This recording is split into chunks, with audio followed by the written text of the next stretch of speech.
Once you figure out what the business model is and how that translates to the P&L and how you make money, it was actually very simple. It was 200 million when I had started. Strategy is not just about what to do, but also what not to do. What not to do.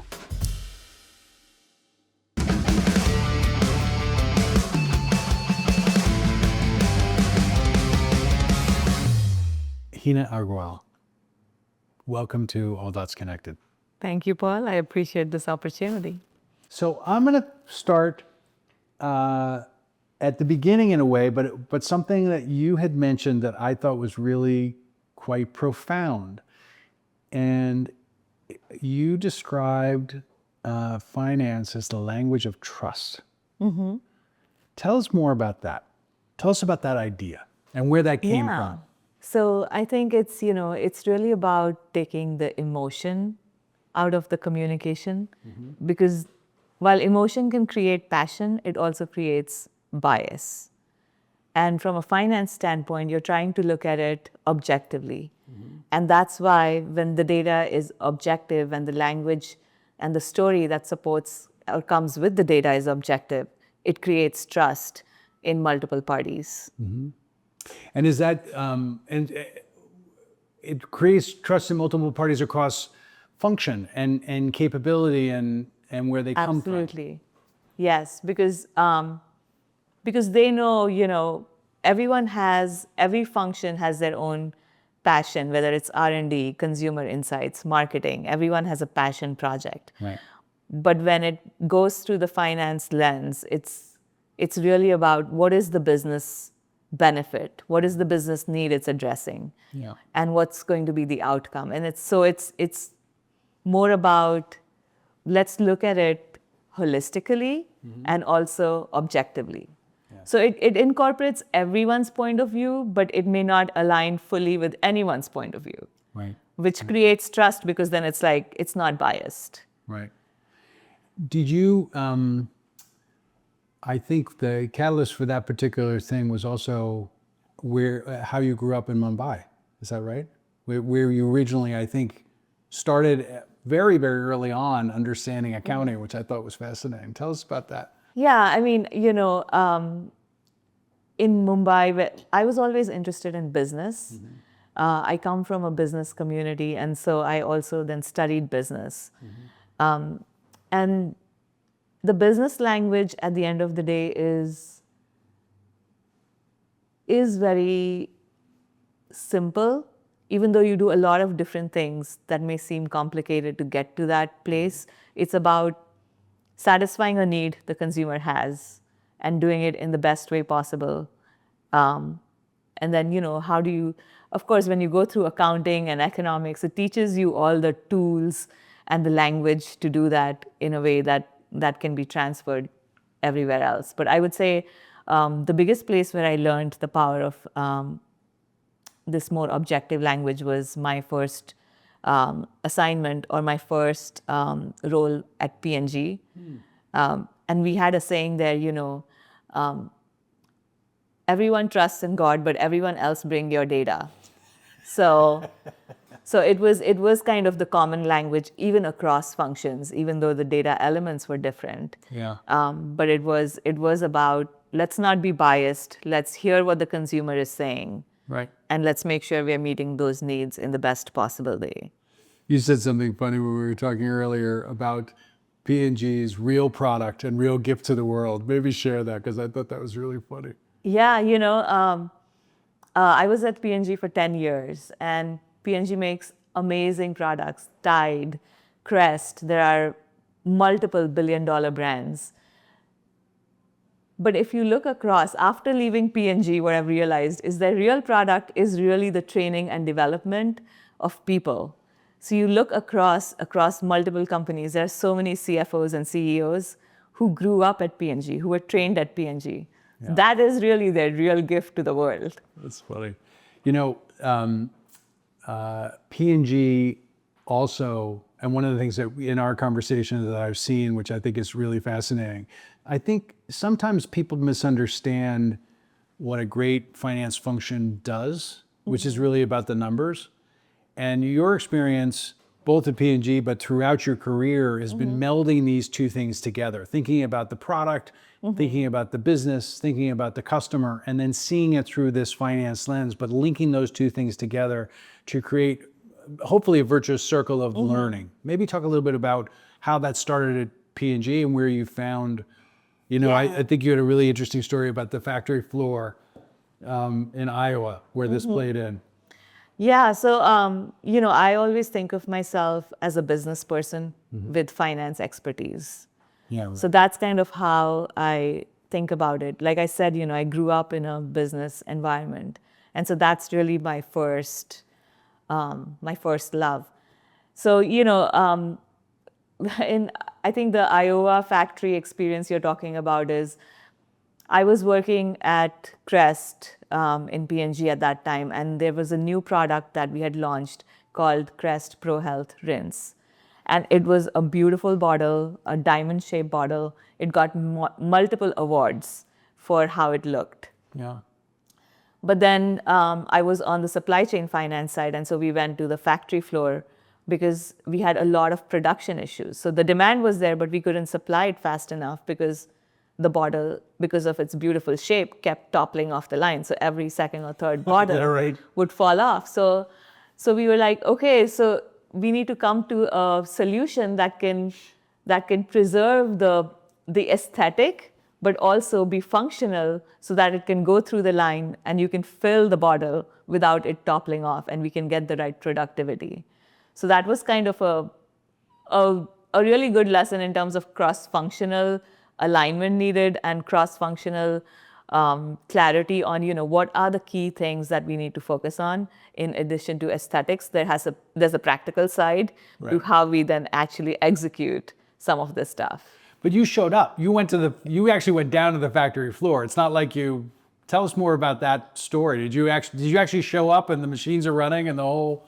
Yeah, no, we didn't just go to the factory where we were filling the bottles. We first went to the bottle manufacturer that was also in Iowa to see how they were making those bottles that P&G was then buying. So we went through we basically followed the bottle. Follow the bottle. And then we went to the factory floor, and there was this scoreboard there, and it was showing 30. And 30 was not good because we wanted that to be more like 75, 80. What that referenced is the capacity utilization of the line, the productivity. And so we are like standing there, when I was in Cincinnati, we were seeing, okay, the plant is running only at 30% capacity. And we wanted to get to 75. And now I'm on the factory floor and I can see that sign in red, it's saying 30. And like, it needs to be 75. And then I'm looking at the line and the bottles are falling and falling and falling. So, it was kind of really bringing what you see on a chart or a KPI scorecard to life and kind of identifying, okay, now this is kind of what the problem is. So how do we come to a better solution? Yeah. So there were things around the shape of the bottle, on how the labels were getting slapped. A lot of those changes had to be made to get it to a place where it would maintain the aesthetic, but to be good, yeah, right. But could be executed from a supply chain standpoint. It's so funny. So much of what we see again and again is the nature of how complex business is. You have to be a subject matter expert in an area, which by its nature is a silo. And it's become more and more difficult, right? I mean, things used to be simpler. Certainly the availability of data was less. And so people generally have to find the ability to be able to have that expertise that goes deep. But in fact, most value is created in being able to go wide, being able to go across and straddle capabilities, which by its nature creates,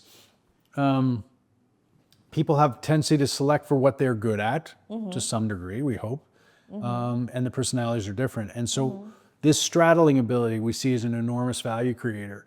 It also shows up in systems too, as you know. You end up with systems that are in fact, they're for a particular capability or a particular department or function, and they're often not well linked.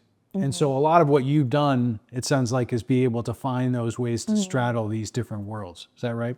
Yeah, and I would say, it's the easiest thing. I'm like, when I talk to any functional expert, I'm like, please, can you speak in English? It's like, because every function has its own language, and people have studied a lot to acquire that language. And so there is a pride in speaking in that language. But then when that one function, whether it's IT or R&D or finance or even accounting, when they start speaking in that language to other people, no one can understand what they're saying. So I almost view my function as I'm a translator. I'm just translating what one function is trying to say and what another function is trying to say and putting it in plain English. And then what is the story? What is the issue? How do we solve the problem? How do we solve it? And it's the same with systems. It's like, we use the phrase many times, oh, the systems aren't talking to each other, Right. which is a very human phrase to use. Right. But it's because they're not linked and they're not using common primary keys or data sets that can link them. It's the same with these functional silos. People are doing their best to communicate, but it's like, can we just speak in English? Totally. Walgreens. Fascinating story around Walgreens in terms of how they grew. I mean, we think, most of us think of Walgreens as just being this huge company, but and everything we assume about huge companies, but it wasn't really like that in a way, was it? No, it was fascinating. I joined Walgreens in 2012, and at that point, Walgreens was already 100 years old. And I called it a 100-year-old startup because they had gone through an extremely rapid phase of growth for 10 years, where there was a new store opening every 16 hours to 500 to 600 stores every year for 10 years straight. So they went from 2,000 to 8,000 stores. That is extremely rapid growth. Right. And so all the capital and investment in the company was really focused on the stores because that's what was driving growth, which meant that it didn't leave a lot of capital to invest in processes and system-wide company-type systems. So it was almost like, are these 8,000 mom and pop shops? And, the store manager was a critical piece of the success of how Walgreens was operating.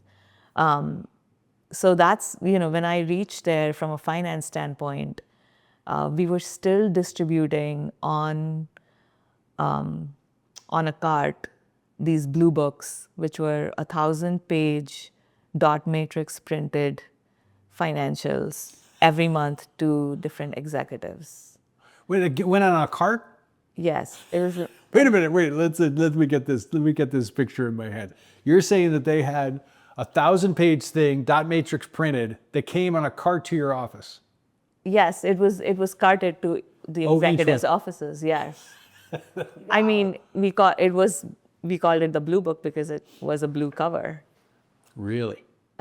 So. And did nobody ever got past page, what, 60? I mean, yeah, there were many other things that were going on between pages, not always lining up and just, the difficulty of analyzing something like this. Yeah, right. You have to then have analysts key in stuff, and it was. So that's extraordinary. And so, but it was working, and it ultimately did work. But the systems, you had this enormous lag, right? Right. So it had, yes. So Walgreens eventually went through a new ERP implementation with Oracle and then SAP and, all of those things. So, did they go through 2 ERP implementations? Yes. So, but that all happened after the store growth had slowed or come to a pause, so that then there was capital available to now invest in economies of scale, more systems and processes that can go across. So this is an extraordinary thing. So you're telling me that talk about a startup. It's exactly like a startup, which I would never bet in. So they basically said, you know what? Forget about the systems. We're just going to grow, baby, grow. I mean, it was a And real we'll work estate it out later? machine. It was a real estate machine. It was, I mean, the beautiful thing was Walgreens did it without taking on any debt. I mean, it was in the book Good to Great. The stock was doubling, tripling. It was, I mean, Beautifully done. it was beautifully done. Wow. It was beautifully done. But still, at the end of 100 years, it was like a startup. Right. And then had the people had to come in. Now, I know many of our listeners are fully aware of this, but for those of you who aren't, putting in an ERP system after that is about as rough experience as you can imagine. And then now having one not working, done the other, take a moment on that, because I think people will find that, I did it for a company much, much, much smaller, and it almost killed us. So how did it, were you around for those years that they were doing that? Yeah, so the first one, I think it took about 2.5 years. And that was when Walgreens was a US business only. So we didn't have stores in Canada or even Mexico or anywhere.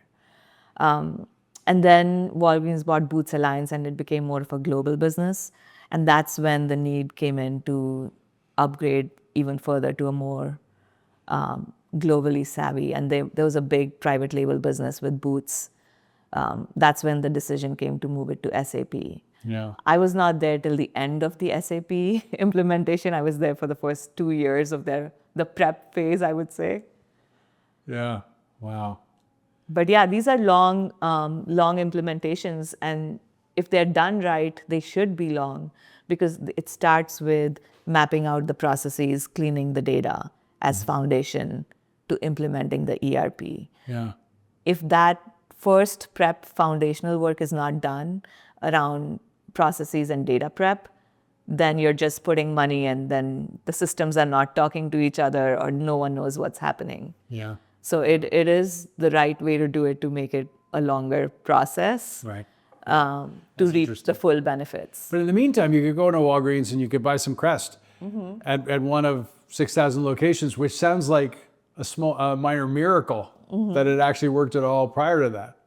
Yeah, I mean, there was definitely a great like POS systems and things like that. Everything that was needed to serve the consumer and the patient Was there. was there. Yeah. I mean, there was a Walgreens within 5 miles of every person in the US. Is that right? Yes, of 85% of the US population. Wow. So that was the strategy. This was, pre-Amazon, Yeah. making convenience, defining convenience completely differently. Yeah.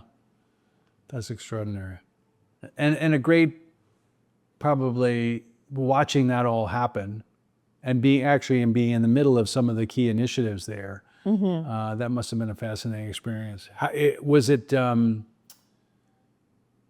Did it have a startup-like feel in terms of the sense of urgency? I mean, it's all happening. That was happening so fast. Yeah, I mean, there were definitely, you could see there were some groups, like the real estate group, was a well-oiled machine. It was really driving the company. The pharmacy area was very, very strong, both in stores and at the leadership levels, because that was really the business that was driving the profit for the company. And then the front of the store was where there were more opportunities around assortment, inventory placement, how much inventory we bought. So the role I went into was in supply chain finance. And that's where we made a lot of improvements in terms of optimizing the number of distribution centers, reducing the amount of inventory, but making sure we had higher in-stocks. So, you would think that if you have more inventory, there is more availability. But it actually works the opposite in most cases. Really? Where Say more about that. Why is that? It's kind of, think about your own closet. If there's a lot of stuff, it's very hard to find what you're looking for. Huh. But if it's more neatly organized and there's a little bit, then you can actually get to the things you need and find them quicker. And so, there was a lot of effort put into right-sizing the inventory and also making sure it was available where it was needed. So there was a a big approach on segmentation. So not all inventory, not all assortment is created equal. There are A SKUs, B SKUs, C SKUs. There are A stores, B stores, C stores. So, which one needs more frequent delivery based on the velocity? Which items need more facings and more replenishment and depth based on how fast they're selling. So Walgreens, an incredible story. Walmart, who really was definitely an innovator in supply chain. The best, yeah. The best, you would say. Okay, interestingly. So one thing we know that you did well, which is really interesting, which is boots on the ground, going and using your eyes and ears. And of course, underestimated in value regularly, but super critical. Were you able to find best practices from other companies, including Walmart and so on? Where did you get your best practices from to try to work on this problem at Walgreens, for instance? Yeah, I was very lucky that when I joined Walgreens about 4 months later, the new chief supply chain officer, Ruben Sloan, joined. He's written a whole Harvard Business Review book on. Is that right? Yes, and he was incredible. So he had experience at Whirlpool, OfficeMax, many other places. I call him my supply chain guru. So, we worked very closely together from a finance and supply chain standpoint to put in the right visibility, and then a lot of the best practices that he had experienced and put in place in other places. But we also did a lot of benchmarking. So I did a whole ROIC benchmarking, which looks at not just the P&L, but also all the cash flow and balance sheet items in terms of turns, how fast we are moving our product, how does that compare to some of our competitors and best in class, whether it's Walmart in the apparel space, Inditex, and others. And CVS, of course, was our biggest competitor. So those were also indicators for us to help manage change in the organization, that we have the opportunity to get better and free up cash, become more profitable by reducing our investment in inventory, but doing it in a way that actually improves profitability and availability.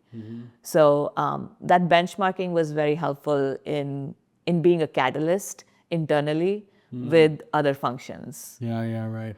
To drive some urgency and also, yeah. Right. And so, we also used things like beauty brands like Ulta and all, because in the front of the store, there were many different items that Walgreens sells. And then we also did a lot of outsourcing of some of the perishable items. So we were not investing in refrigerated trucks and so on. So, we decided, okay, where does it make sense for us to invest versus outsource? Right. And that's one of the key decisions any business has to make, small or big, is what is our core competency, what's needed for us to be great and have a competitive advantage, and what are things that we'd rather have someone else have the core competency and continue to invest in innovation, and we can take advantage of that, and it can be more of an outsourced function. I think that's a big idea, which I think often is underutilized in companies. You can have a lot of floppy thinking about that. It's like, oh, we need to be good at everything. It's like, you can't be good at everything. Particularly and you really have to pick those things where you can actually, generate value, enterprise value and otherwise. Yes. Serve the customer in that right way, and then stand on the shoulders of people who are really focused in one area where they can deliver that as well. I think we see that, it's in the startup world, which I have a lot more experience in, the startup to growth stage as opposed to these large companies. It's a similar thing. I used to call it, you as a CEO particularly, you have to actively neglect certain aspects of your business, because if you don't, you're going to average yourself to death. Like you're basically, if you try to do too many things, you're going to do them all just pretty well, and that's not sufficient to be able to break out. Especially at the rate of innovation that's happening in different areas. Yes. And I think, my current company, Duluth, that was one of the ingredients of their success in the scaling piece, where the company focused on the brand, the consumer, and the product. Those were the core competencies. And that's what was the magic formula. Everything else was outsourced while it was growing rapidly. Yeah. And that's the core and the competitive advantage and what makes the brand and the company unique. So I think that is a very critical decision that CEOs, CFOs, the board, founders have to make. Is like, what is it that we are good at that no one else can replicate, that can be our competitive advantage, and everything else we can bolt on. Right, you can bolt on. So it's interesting. A business that you spent a few years at, which I bet most people, frankly, including me, didn't realize how big this business was, is UL, UL Solutions. Take a moment just to describe what it is, because we've all seen, talk about brand awareness. Everyone knows, you don't even think of it as a brand. You think of it as just what you will hope you would think of it as, which is basically just a stamp of approval, really. Right. But it's a brand, even though people don't think of it that way. That's how good the brand is in one sense. Talk a little bit about what their business was, and then how did they become a $2 billion plus business? That's extraordinary. Yeah, so I mean, UL stands for Underwriters Laboratories, and they are in the safety business. That's the core business, is making sure that any product, whether it's a laptop, a washing machine, a stove, building materials, wires, cables, windows, before it gets launched in and sold to consumers, that it's safe. That is the core tenet of UL, and the safety mark is a circle with UL written in it. So when people ask you about it, it's like once you know it, you look at everything and they're like, I'm looking at my pressure cooker and there's a UL mark. Like, okay, this pressure cooker is safe. Especially of all things, pressure cooker. You're like, you definitely don't, it's like, yeah. So, so that's kind of their core business. It's funny how it started. It started, when the Chicago fire happened, and there was a need to have more safety regulation, fire safety. That was like the initial thing, was how to get fire safety going. So it was almost like a government agency at that point versus a business. And for the longest time, UL was owned by the public. It's like there isn't a family that owns it or a founder. It was owned by the public. Even today, it has a for-profit and not-for-profit component. But then there was a for-profit component that was carved out that does this testing and certification and annual checks. And there's a not-for-profit component that still sets the policies and what are the requirements and all of those things.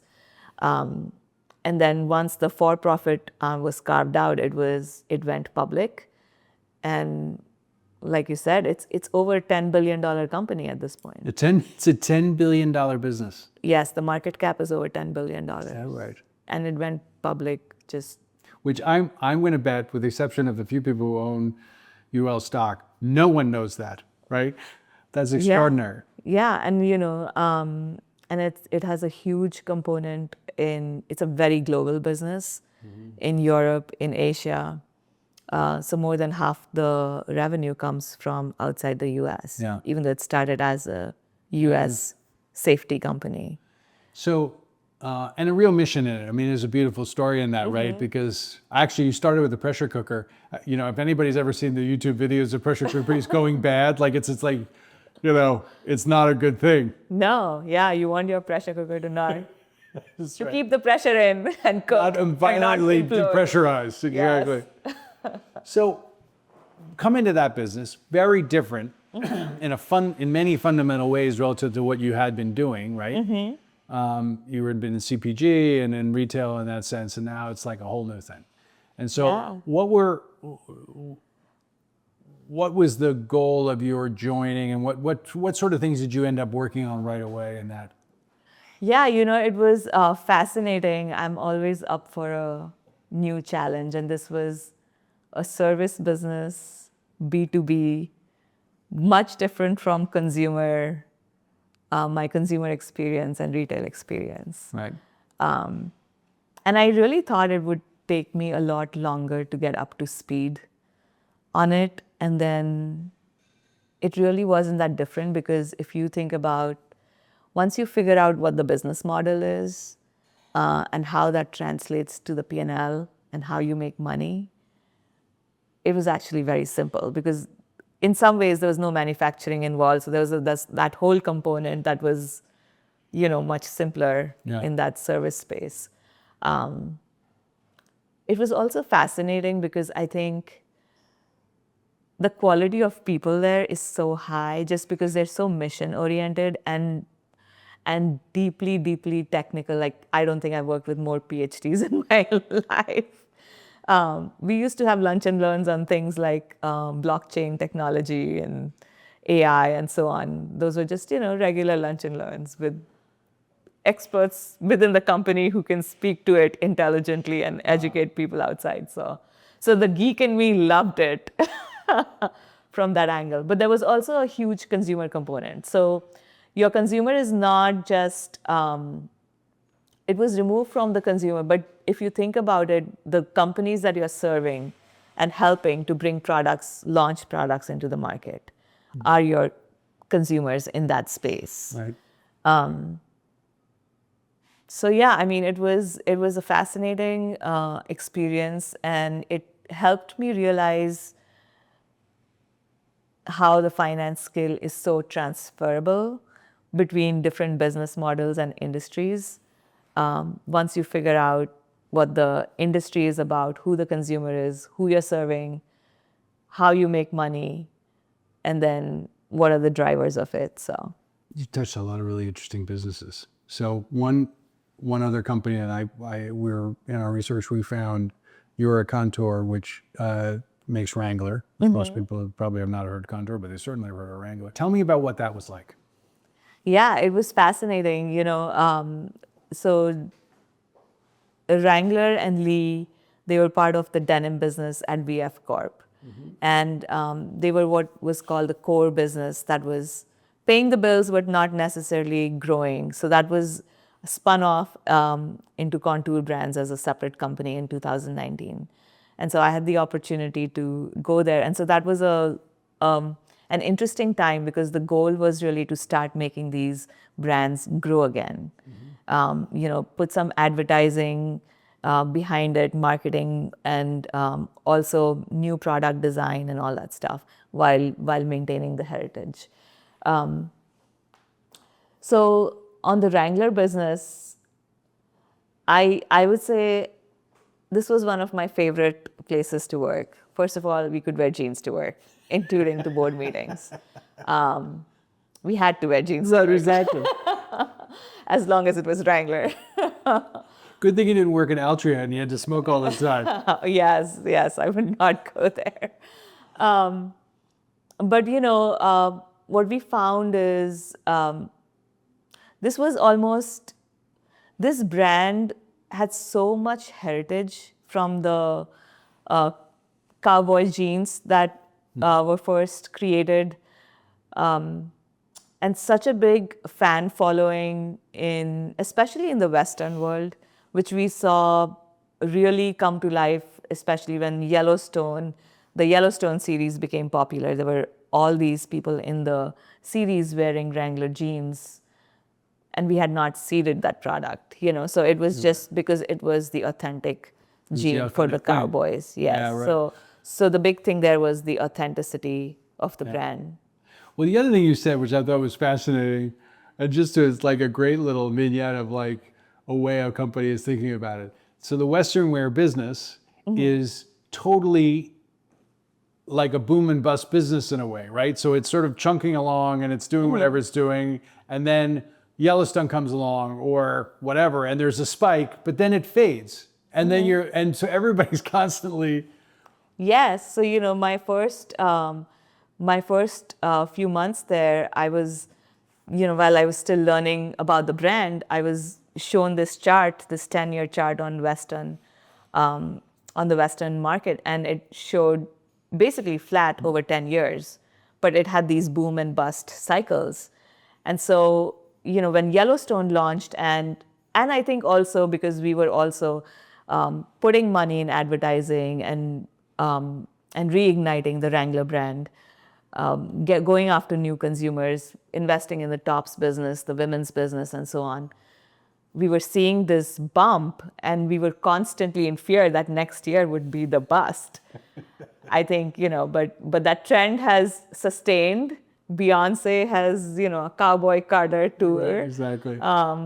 Even though Yellowstone is, it has a lot of offshoots. So we definitely saw that whole business jump to a new plane. To a new plane. But it was interesting because every year we were like, okay, is this the year it's going to bust? It's bust, bust, bust. Well, it's also fascinating too, because I think it's so easy to conflate your individual business success with a macro trend. I think all of us, certainly entrepreneurs, have this fallacy of agency, which I've talked about at different times, where you're like, you know what, look at the thing I did, right? And maybe partly, the point of starting businesses, about growing businesses, is often you really do make something out of nothing. Yeah. And sometimes it ain't you, or it's partly not you, right? It's some other big macro trend. What I find fascinating about that is that really at the end, it's Damocles' sword. We all are like, hey, look how great everything is. And there's something hanging over our head we may or may not be aware of. But in the Western wear business, oddly, because it kept happening, they were aware of it. There's an interesting little lesson in that, I think. Yeah, I mean, it's also a lesson, history, because whenever we do forward projections, we look at history. And that happened in the whole apparel industry when when COVID happened, and 21 was like the high for every apparel industry. And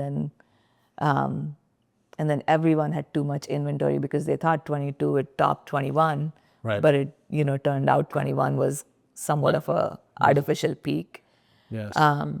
So I think, it's also when you're in business, how can you be agile and look at leading indicators versus not always history, Totally. so that you can be more agile and react to what's coming ahead versus what's happened. I think the history lesson is good just in terms of knowing where you're coming from, but it doesn't mean history always repeats itself. No, that's right. That's right. It's your mileage may vary. Okay, so then off to Duluth Trading, CFO Duluth Trading. One of my favorite brands, actually. The story is an extraordinary story. We had Garth Weber on, and he told us really the sort of game of inches aspects of a lot of its growth, right? Moments where we grow into a certain size, and then being able to open TV and really be able to find this other lever, and an opportunity to, and what is by any measure in this business a really great success. But then it's trying to figure out how to get to the next level. So you joined relatively recently. One of the things that maybe would bring us back to what we started with was just talking about this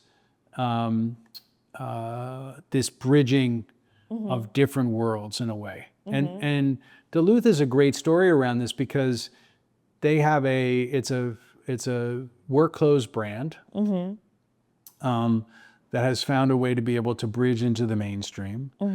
It has a real personality in its brand, which started at the beginning, really, which I thought was a fascinating thing. Of course, it's been enhanced and grown in many, many ways, and TV ads are awesome.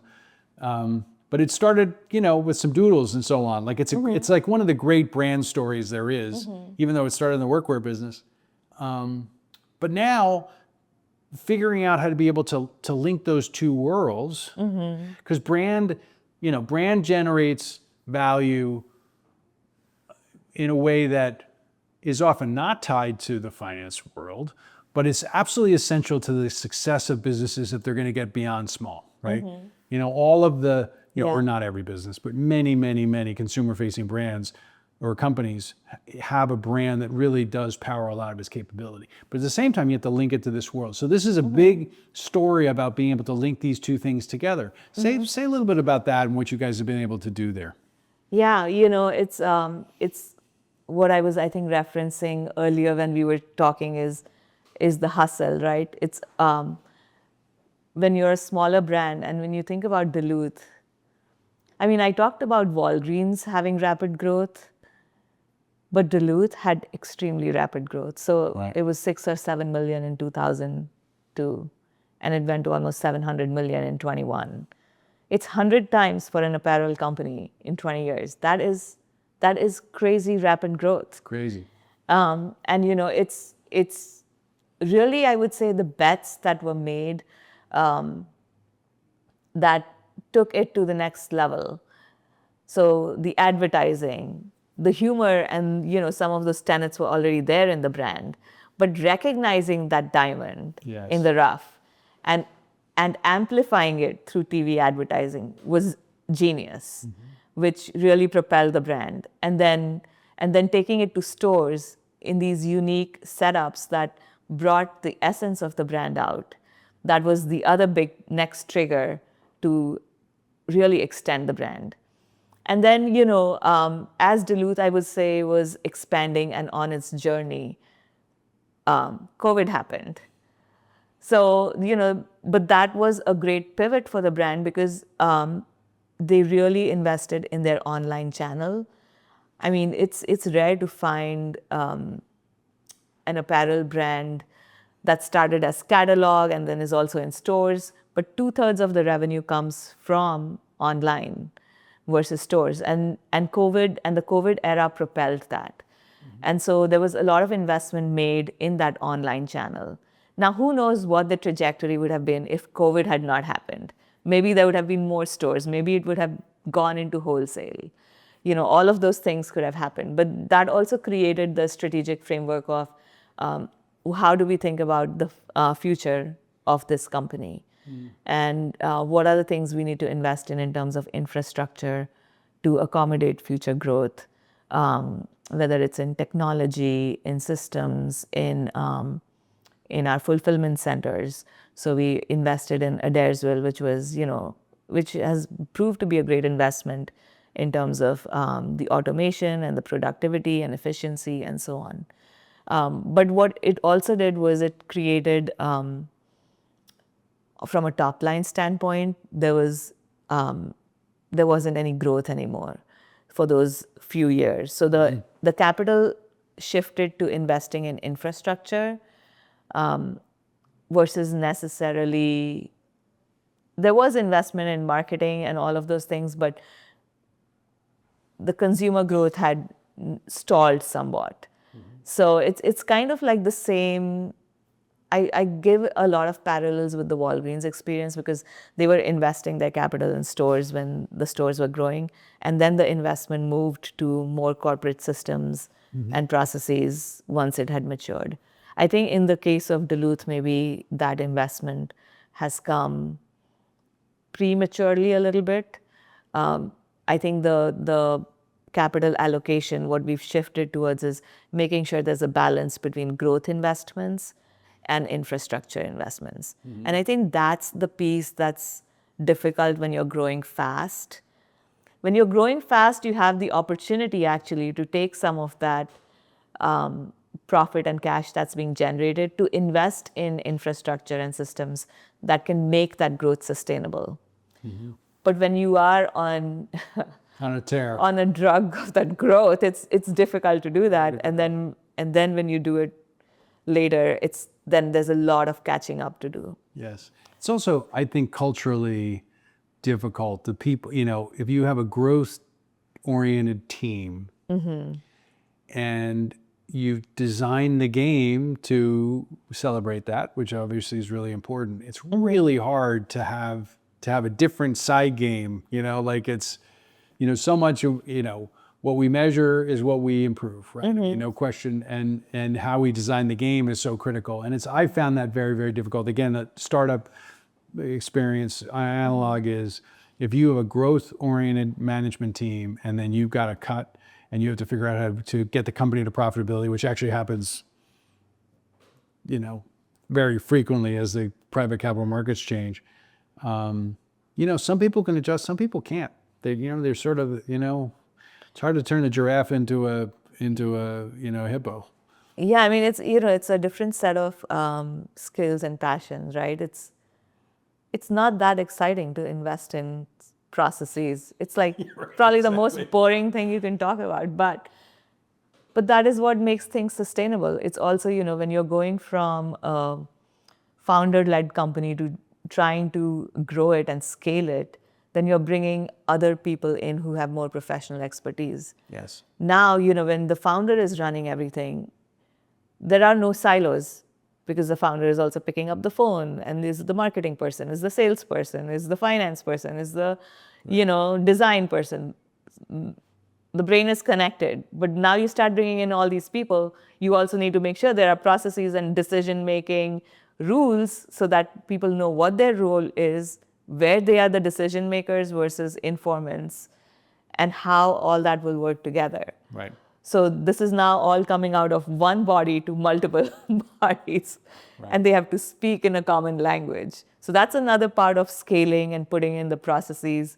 When I say infrastructure, it's not just physical infrastructure that costs money. It's also the infrastructure of the right people and processes so that they can communicate and function while keeping the essence of the brand. Right. That's a big, big idea there. We should just take a moment on that, because this is, again, something we've seen again and again in companies. That transition is one of the most dangerous business execution transitions there is, because sometimes, the folks who have the processes from the bigger companies, there's a culture clash there. There can be disdain, actually, because it's like, you guys are cowboys and you guys are like, you end up with this culture challenge. And you can actually kill a company, because you end up with over-processing, or it's processes that are appropriate for much larger businesses or different businesses and so on. And so something that you had mentioned earlier, we should take a moment on, is being able to preserve the soul of the business and what got you there in the first place is a critical part of being able to do this well. And so talk a little bit about that in your experience. It's kind of being authentic. Whether it's a person or a brand, you have to know what your core is and what makes you authentic, that drew the consumers in the first place. Whether it's how you present your brand, the quality of the product that you put out, the guarantee of durability, the functionality. So those are the things that you cannot lose when you scale. If you start going into, in the case of apparel brands, okay, now, we started as a workwear brand, now we're a lifestyle brand, now we also sell pet beds, now we do this, we do that. Now then you're losing the core. Right.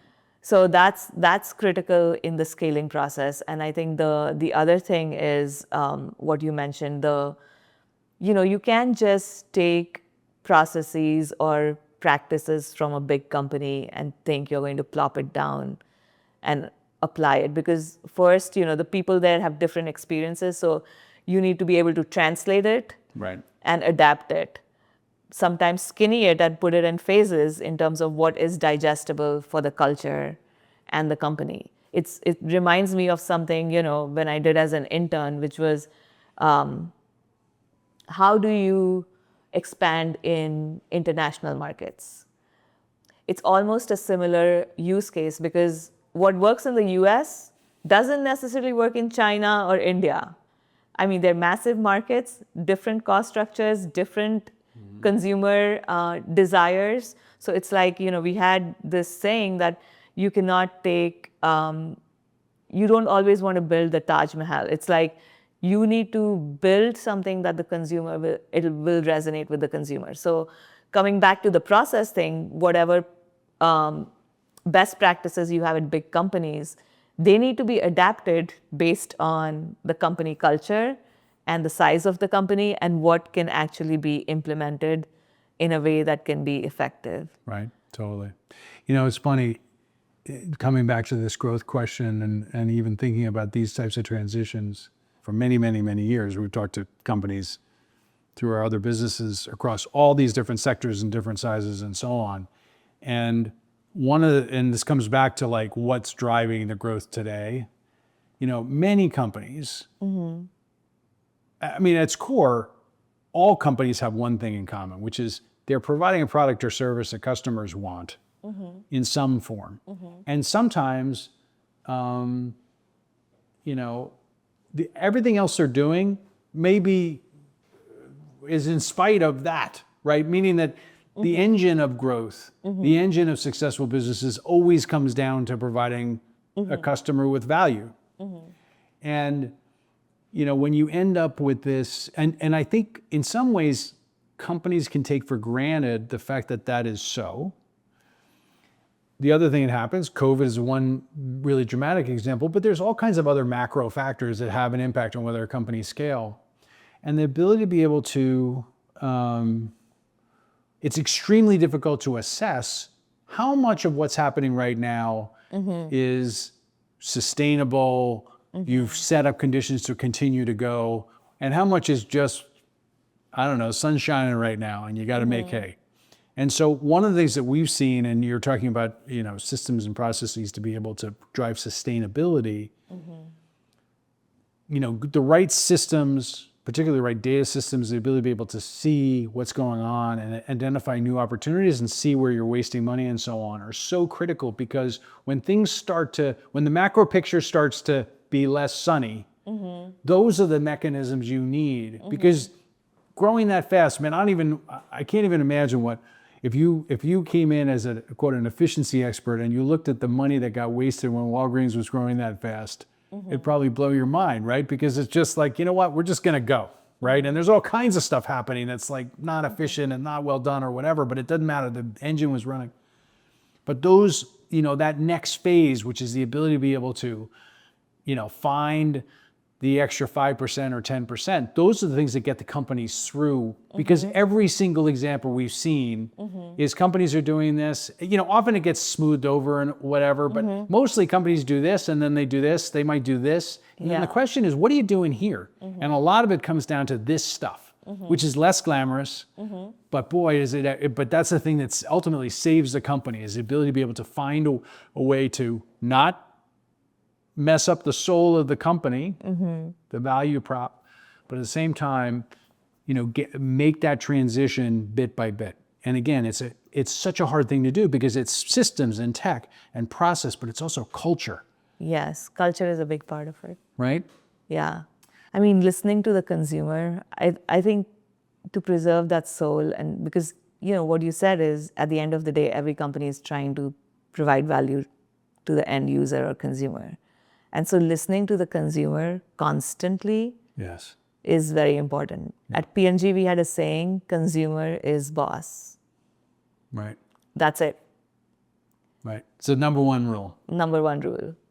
And so I think to preserve the soul, you need to listen to your core consumer and make sure that, you're not straying from the consumer. That's really the heart of your business. Right. Right. And then at the same time, and so that's the bedrock.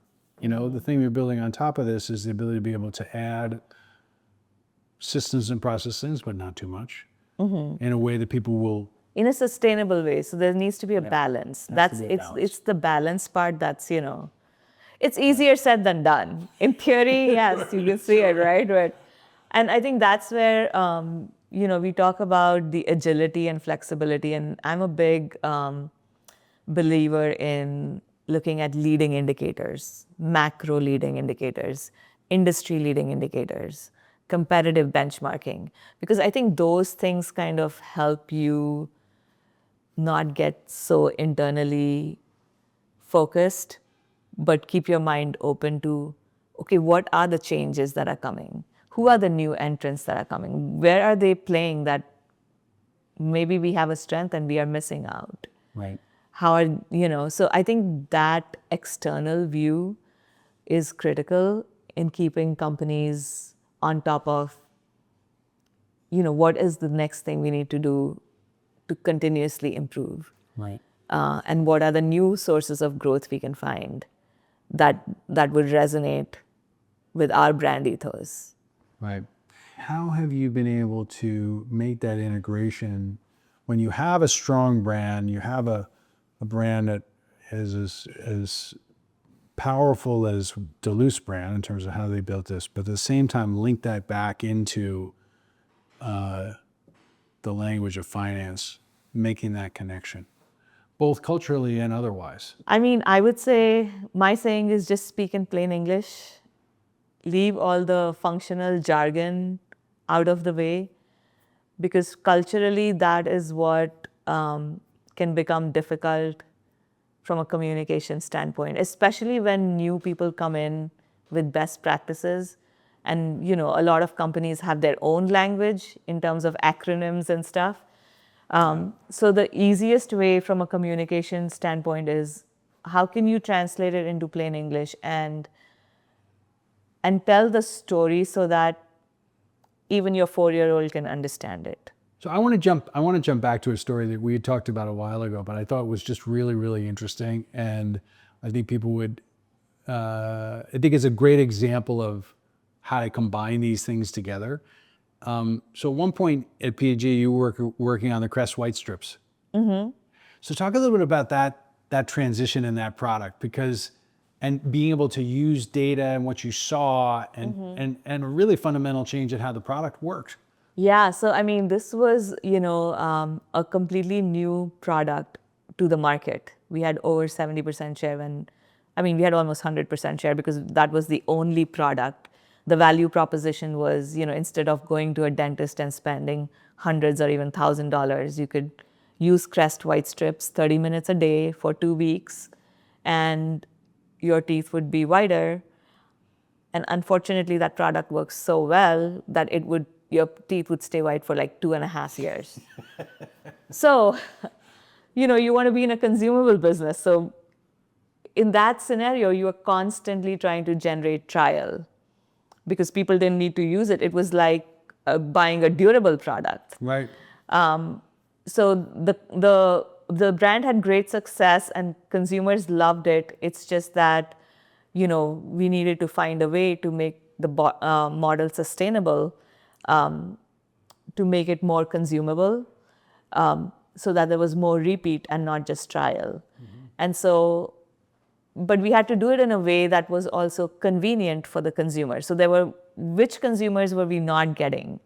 Because, it is kind of onerous to have to do it 30 minutes a day for 2 weeks straight. So this is where the consumer insight came from, is really how do you make it more convenient and make it more of a daily regimen, right, similar to the rest of the oral care business. Like you have toothpaste, you have rinse, you have floss.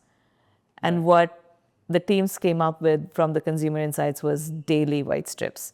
You just use it for 5 minutes a day in the morning. And so that makes it convenient, but it also, from a business model standpoint, makes it consumable because you have 30 strips in a pack and then you can, you buy it every month.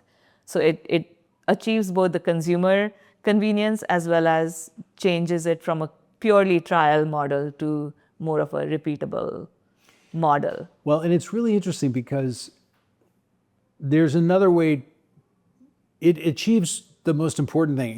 We had a fascinating conversation recently with someone about the difference between efficiency and effectiveness. Mm-hmm. So the efficient story is we took a product that was super, super effective and we made it less effective so people would consume it for a longer period of time. And that's not the way to do it, right? I mean, it wouldn't have worked unless actually it provided, at its core, provided a consumer benefit. And they turned it in, they also were able to make this business benefit, which I thought was a great nuance, right? A really, really smart way to think about this problem. And it also required a lot of supply chain innovation because, previously we were putting 15 strips in a pack and now we had to put 30 days of supply. Right.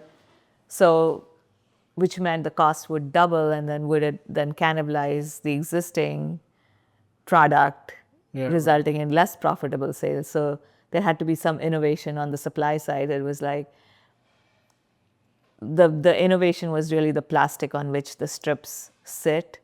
we were able to have an upper and lower strip on one piece of plastic instead of two separate, which made it possible to keep the same type of gross margins.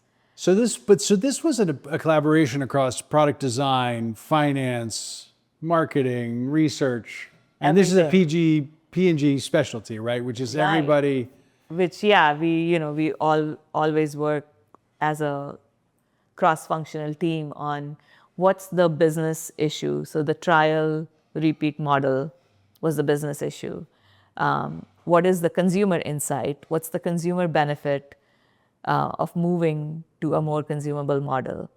And then how do you then make it happen from an execution standpoint? The other consumer insight was to make it a habit, to form a habit, you need to do something continuously for 30 days, which is why there needed to be 30 days of supply. Right. So the consumer insight was to make it a habit, that's what we need. That was what the marketing people said. And then supply chain was like, okay, this is going to cost double. And then finance was like, no, it's going to cannibalize. So it cannot cost double. So now how do we, keep the 30-day supply, but in a way that's cost effective. How long did that take to do? I would say about a year. It wasn't that long. Yeah, it's pretty fast for a company that big. And at that point, you're making a jillion of these things. Yeah, I mean, when I joined the business, they had gone through their hyper growth phase and they were in a slightly declining phase. Okay. Because of the trial repeat dynamic. Yeah. And so really, our challenge was how do we break that model, make it also more profitable? Because the other thing was a trial-based model also always requires constant marketing. I mean, White Strips was not a need, it was more of a desire. Yeah, right. So then it also needed constant marketing, which makes, it difficult to get the right level of profitability. So those were kind of the two challenges we were trying to solve for from a business model standpoint. And that's when then the consumer insight, the supply chain, the marketing, all of that had to come together to make it happen. I mean, it's actually a great example of this and then this, right? Right. And then what are we going to do here? Is it just going to do this, or are we going to come up with a new way? And I mean, the net result was an extraordinary change in the business. I presume it's much, much bigger now. Yeah. I mean, it's been many years since I left PNG, so I don't know how big it is. But, it went into the whitening property, actually went into the entire oral care regimen. So you have toothpaste with whitening, you have floss with whitening, you have rinse with whitening. So that product and its halo went on the entire portfolio, which helped command a premium on the rest of those products that have that whitening benefit. So it was another way to think about taking whitening. Mm-hmm. You guys went from, so this is really interesting. You guys went from whitening as a 2-week trial regimen, or 1 week, was 1 week, to 30 days, to wait a minute, we can put it in everything and drive the whole category with a premium. Mm-hmm. That's fascinating. And that's really, it's interesting. That is as an example of how companies can do it really right? I mean, this is being able to have all those groups work together. How were those meetings? Were they collaborative? Was it argumentative? PG does such a great job of getting everybody. Was the business goal sufficient to get everybody to work together? Or people, what did it feel like to do that? Yeah, I mean, it was a very collaborative process because I think one of the things PNG does really well is what is the problem you're trying to solve? So once you can agree on that, then all the gears can start working. Oh, that's interesting. So being really precise about the problem. Yes, I mean. And what are the elements of, how would they describe, because you were also describing earlier also, everything has to fit on one page. There's a very specific way they think about how to define this. Talk about what constitutes a problem in that regard. Yeah, I mean, the main problem we were trying to solve was really that the business was not growing, it was declining, and it wasn't reaching the profitability levels that a sustainable business should have. So it was neither growing nor profitable enough. Right. And we wanted to get to profitable growth. That was the ultimate objective. Period. And punto. Like, Yes. get that fixed. And then below that were the layers of why that was happening. And that's where the trial model piece came out. So that's, I worked a lot with the consumer market research and the R&D person to put together a model. And we looked at different products across PNG on what were their trial and repeat rates. So there were products that had very low trial rate, but they had like 30% repeat rate. So they could be very profitable. And then there were products that had, more balanced trial and repeat rates. So things like, if you think about Gillette blades and razors, the razor is kind of like the trial, and the blade is your repeat. Right. Right. Sure. So that's kind of what we looked at, and we said, okay, what is the right balance we need to get to, and then linking it with then what are the consumer insights, what are different ideas. Right. I mean, we had some stumbles. It wasn't like we got it in the first try. So when White Strips was launched, Colgate launched this paint-on product. With a brush, you can paint on and use that. Yeah. And then so in response, Crest also launched a paint-on product, and it was a terrible consumer experience. And so at the end of the day, all paint-ons left the market. Is that right? Yes. I mean, so our paint-on, we even discontinued voluntarily. We had launched it in response Why was it a bad experience? Because it's just hard to get it on, or? Yeah, I mean, it's because the White Strips thing is very clean. Like, you can talk with it on, like, you can really do everything. You don't, but with the paint on, it was very messy, and it was not even effective or long lasting. Interesting. So we did have that stumble. The paint on could also have been more of a consumable product because it wasn't that long lasting. But the consumer experience and the application was not great. So that didn't work. So we had to figure out, we know the form that does work is the strips. But how do we now make it more to make it better, convenient? I also want to call out something which is really powerful in there, which I think is often underestimated. Being able to cut out all the extra baloney in working effectively together is totally underestimated as a value. We were talking earlier about this, about particularly around being able to have a clear picture of the value of your marketing efforts in the context of the P&L, which many, many, many companies do not have. And the amount of time you spend trying to figure out how to, even when people, want to be helpful to one another, you lack a common language. And that's so difficult. And I think one of the things that's really powerful about that story with P&G is it's a clear business problem related to the P&L. Because at the end of the day, now the P&L is reflective, thing we come full circle, which is something you started, which I think is a great line, which is finance is the language of trust. It engenders trust. It makes trust possible. It doesn't provide it fully, but it provides a common language that where the P&L, I mean, this is a beautiful thing about business, such as, business is beautiful in its way, is a P&L is a reflection of consumer, not always, but many, many times a reflection of consumer desire and demand, and good execution, right? Like, can we figure out how to supply this? Can we figure out how to be able to provide satisfaction to customers so they come back? All of those questions. Sadly, not all businesses have that quality. There are plenty of businesses that make money in ways that probably don't serve consumers at all. We could just stay away with that. But for the purpose of this discussion, I think that's so. But then, if that's the case, and we're defining business problems in that context, presuming that it is a proxy for customer satisfaction and customer need, how can we use that common language to then be able to have everybody work together and frankly make the meeting pleasant? Like we were talking about, it's like you have a 45-minute meeting, and most of the time is people expressing their opinions about what's true. It's like, that's just like come on, like, can we skip that part? And when you have this thing in place, Yes. then you can get on with solving the problem.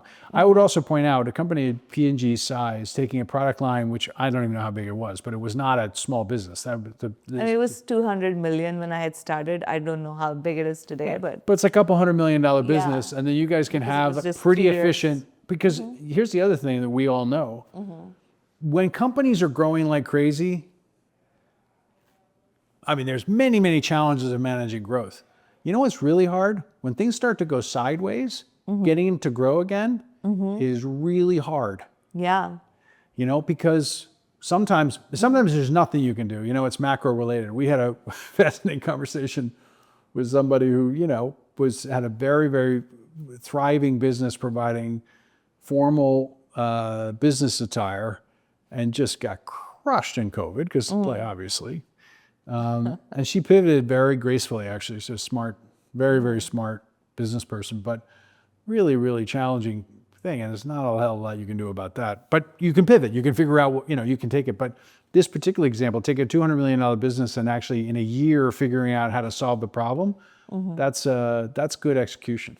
Yeah, how to grow it and then do it profitably. So not just the supply chain costs were kept in line to be margin neutral or to accretive, but also we figured out through MMM and all of the data on the marketing side, how do we always keep the marketing on without constantly spending too much? How do we get the right mix of 30 seconds versus 15 seconds?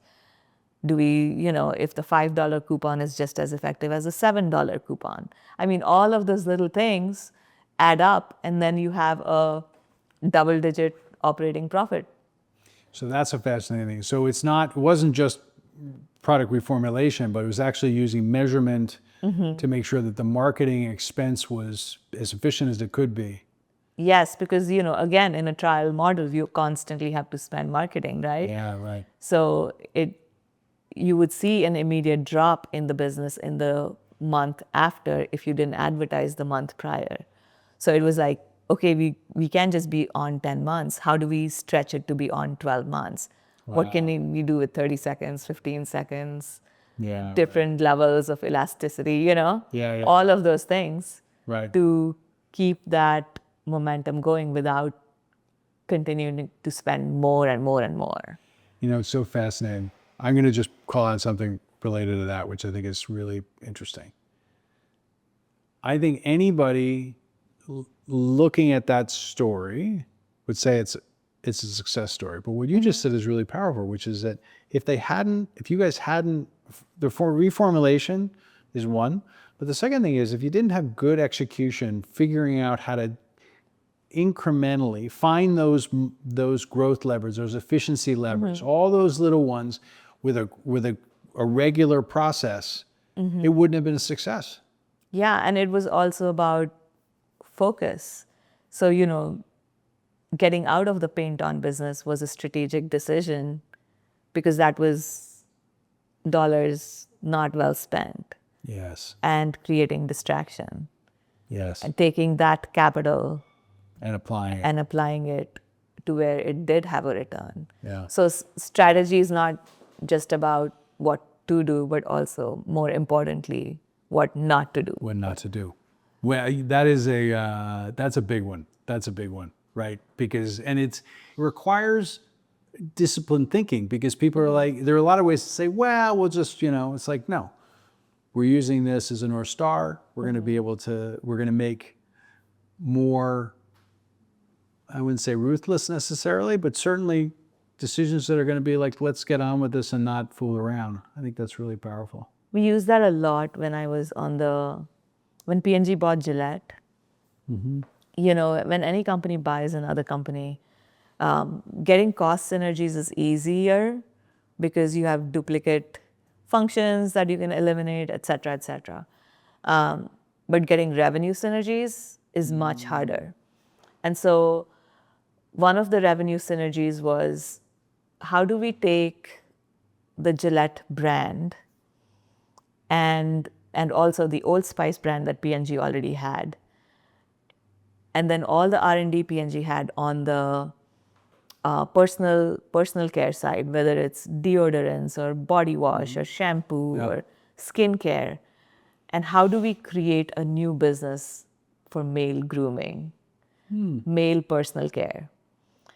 So, one of the first things that was launched was Gillette hair care, taking the hair care properties, the Pantene and all that, expertise P&G had, slapping on the Gillette name, and that did not work.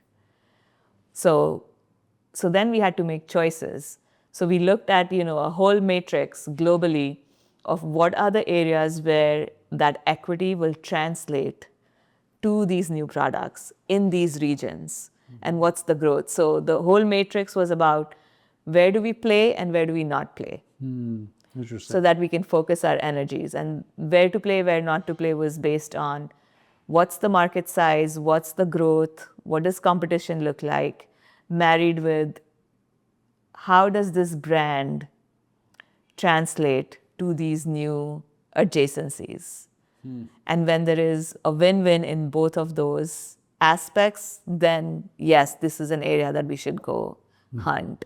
And if it's not, then let's stay out of it. How did it work? It worked great. A lot of these male grooming aisles you see in stores did not exist. This was like back in 2007, Yeah, 8, right. when we started the project. So a lot of these products that now are just for men was really propelled by a lot of the male grooming, male personal care expansion Right. efforts that P&G undertook when we bought Gillette. What's fascinating about that too, and it's a great reminder, P&G is, by any measure, enormous. I don't even know. It's a big number. How much revenue? Yeah, 80 plus billion. 80 plus billion. But what you just described is an $80 plus billion business, which arguably has unlimited resources in a way, actually super, super critical to actually recognize that you can't do everything. Very critical. There is a corporate portfolio process which looks at, which businesses are declining, which businesses are flat but profitable, which ones are growing. And then the investment in that is basically based on the growth potential. And then there's a constant evaluation of which businesses we keep versus not keep. There are lots of businesses at P&G when I was there that are no longer at P&G, and there are some new things that are there. So Pringles, great product, but didn't fit. Pet food, Iams, was divested. Yeah. So there are that constant portfolio evaluation. This is what I'm going back to what I talked about, looking at industry leading indicators, macro trends, and decide, and how you're executing versus competition. So looking outside in to continuously make those choices and pruning your portfolio to be the healthiest it can be. Right. Well, it's a great reminder for everybody running a growth stage, a middle market company, which that type of discipline often doesn't happen at that level. And Right. God knows they have a lot less resources than P&G. So that's a great reminder. This has been wonderful. Thank you for taking the time, Heena. Oh, It's thank really you for fascinating. having me. Yeah. I've really enjoyed having this conversation. So hopefully your listeners will benefit, get something I out hope of it. so. Well, I did anyway. I feel like I have to go back and do some strategic pruning myself. So gives me something to do for the weekend. Sounds good. Thank you, Paul.